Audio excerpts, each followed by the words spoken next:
ये है एक टांग से माजूर मिस्टर मुजफ्फरगढ़ रहने वाले उमर जाहिद। उमर एक टांग से कैसे एक्सरसाइज करते हैं, उनकी माजूरी की क्या वजह बनी और उन्हें कौन सी मुश्किलात होती हैं। मैं सफ़र पे था तो मेरा एक्सीडेंट करवा दिया गया था किसी तरीके से, भाई मेरी डेथ हो जाए, और अल्लाह ताला ने नई ज़िंदगी दी थी। को किसने करवाने की कोशिश की?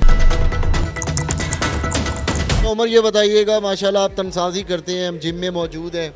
आप कितना अरसा हो गया आपको जिम करते हुए? मैं सन 2001 में इस ये गेम में आया था बॉडी बिल्डिंग में। तो मैंने डिसेबल होने से पहले भी mister Muzaffargarh junior mister Muzaffargarh title लिया था। पंजाब में पहले भी सेकंड आया था। फिर 2016 में मैं मुकाबला नहीं खेल सका था पंजाब में। जब आप तब क्यों नहीं खेल सके थे? बस वो मुझे नहीं खड़ा होने दिया था उस टाइम भी जिस्म बहुत अच्छा था मेरा।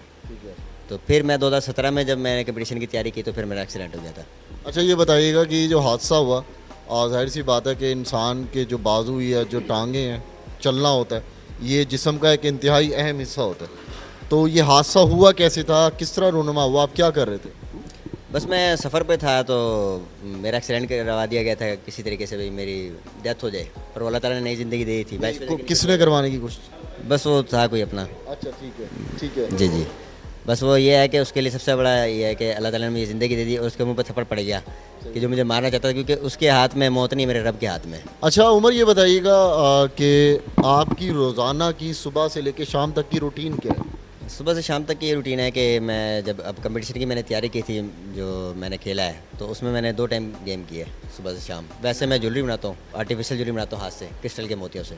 तो ये मेरा काम। ये कब से बनाना शुरू किया आपने आर्टिफिशियल ज्वेलरी? ये एक्सीडेंट के बाद। उससे पहले क्या करते थे? उससे पहले मैं मेडिकल रैप था, पर्सनल उसका मेडिसिन का बिजनेस भी रहा है मेरा।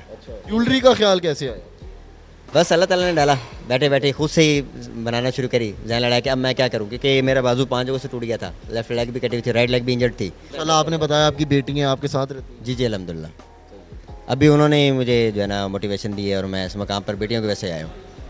उन्होंने बहुत साथ दिए कि पापा आप पहले भी बॉडी बिल्डर थे, बहुत कुछ आपने टाइटल अचीव किया, तो अब भी कर सकते हो।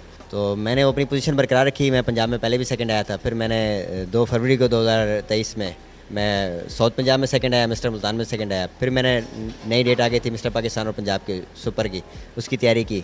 तो अब अलहमदिल्ला मैं वहाँ से जाना। थोड़े दिनों पहले लाहौर भी मुकाबले के लिए गए हुए थे, ये बताइएगा वहाँ पे कैसा लोगों का आपके साथ रवैया था? वहाँ का रवैया बहुत अच्छा था लोगों का मेरे साथ ना। पूरे लाहौर ने अप्रिशिएट किया था, जजेस हज़रात ने अप्रिशिएट किया था, यहाँ तक कि जजेस हज़रात स्टेज पर आ गए थे। बड़े बड़े बॉडी बिल्डर्स थे, उन्होंने अप्रिशिएट किया, खड़े होकर मेरे लिए तालियां बजाई, और मैं अलहमदिल्ला पंजाब में भी विनर हुआ और पाकिस्तान में भी।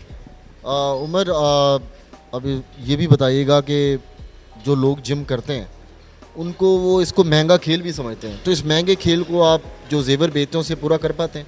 हाँ, असल में काफ़ी सारी कुर्बानियाँ देनी पड़ती है। ये बहुत महंगा खेल है, आप सही बात कर रहे हैं। तो रात दिन एक करना पड़ता है, तो जब जाके इंसान बहुत कुछ ना कच्चे अंडे भी खाने पड़ते हैं, आप खाते हैं कच्चे अंडे? नहीं, मैं कच्चे तो नहीं खाता, बॉइल्ड खाता, तो उनकी भी सिर्फ सफ़ेदियाँ।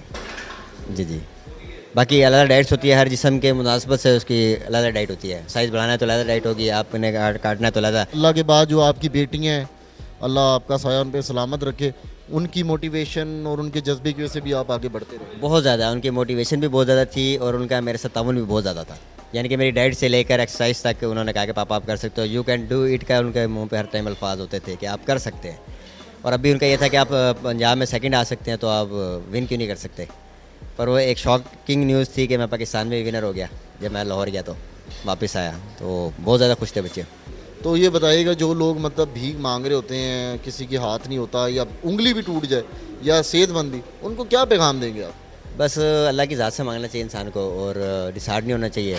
जब तवक्कल अल्लाह पे हो तो फिर वो रास्ते खुद ही बना देता है। तो इंसान मेहनत करे, वो ज़्यादा बेहतर है बजाय इस तरह का काम करने से। बॉडी बिल्डर जो हजरात होते हैं, माशाल्लाह जिस तरह का आपकी बॉडी, तो जो सिनफ़े नाजुक को बड़ी लाइनें शाइनें मारती, तो आपको इस तरह की पोजीशन का आज तक कितनी बार सामना करना पड़ा? बहुत ज़्यादा करना पड़ा है, और मैं तो खूबसूरत भी हूँ, तो बचना भी पड़ा है। क्या है? बचना भी पड़ा है, बहुत ज़्यादा सामना भी करना पड़ा है, क्योंकि मैं खूबसूरत भी हूँ। तो उस वाले से अब तक यही हाल है। दूसरी शादी का सोचा अभी तक? मुझे अपनी बेटियाँ बहुत प्यारी हैं, तो इसलिए मैंने नहीं स्टेप उठाया। कोई मुखलिस होगा तो तब स्टेप उठाऊँगा, जो मेरी बेटियों के साथ ज़्यादा मुखलिस हो तब, वरना नहीं, अदरवाइज़ नहीं। अच्छा ये बताइएगा कि कोई पैगाम गवर्नमेंट को या कोई और जिनको अगर आप देना चाहें, कोई पैगाम है जो आप देना चाहते हैं? अब पैगाम यही है गवर्नमेंट ऑफ पाकिस्तान और मुखैर हज़रात दोनों से है कि मैंने अगर इंटरनेशनल लेवल पे जाना है, पाकिस्तान का नाम रोशन करना है, तो मुझे जो है ना उसमें सपोर्ट की ज़रूरत है। क्योंकि आपको पता है कि बॉडी बिल्डिंग गेम बहुत ही महंगी तरीन गेम है। उस टाइम जो महंगाई ने कमर तोड़ी हुई आपके सामने है, तो इसको अफोर्ड करना इतना आसान नहीं है, और इंटरनेशनल लेवल पे तो बिल्कुल भी नहीं है। ज़ाहिर है जब मुझे सपोर्ट होगी मुखैया हज़रात और गवर्नमेंट दोनों की तरफ से, तो इंशाल्लाह फिर मैं इंटरनेशनल लेवल पे जाऊँगा और पाकिस्तान का इंशाल्लाह आगे भी नाम रोशन करूँगा।